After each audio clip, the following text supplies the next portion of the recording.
Chapter 33. Manasseh was 12 years old when he began to reign, and he reigned 55 years in Jerusalem, but did that which was evil in the sight of the Lord, like unto the abominations of the heathen, whom the Lord had cast out before the children of Israel.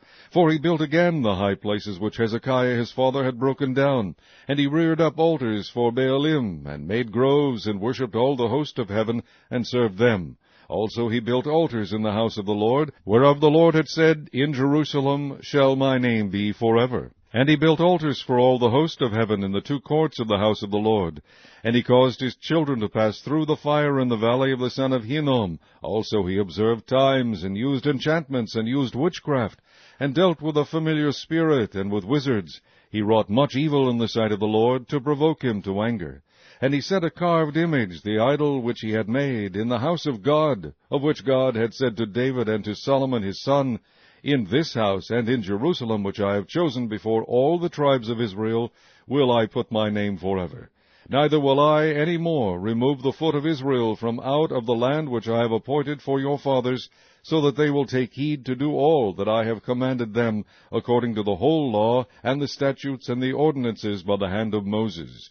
So Manasseh made Judah and the inhabitants of Jerusalem to err, and to do worse than the heathen whom the Lord had destroyed before the children of Israel.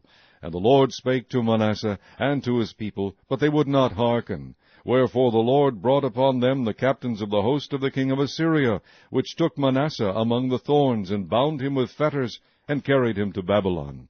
And when he was in affliction, he besought the Lord his God, and humbled himself greatly before the God of his fathers, and prayed unto him. And he was entreated of him, and heard his supplication, and brought him again to Jerusalem into his kingdom. Then Manasseh knew that the Lord he was God.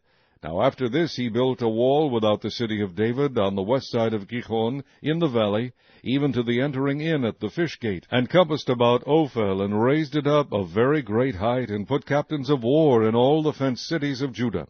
And he took away the strange gods and the idol out of the house of the Lord, and all the altars that he had built in the mount of the house of the Lord, and in Jerusalem, and cast them out of the city. And he repaired the altar of the Lord, and sacrificed thereon peace offerings and thank offerings, and commanded Judah to serve the Lord God of Israel. Nevertheless the people did sacrifice still in the high places, yet unto the Lord their God only.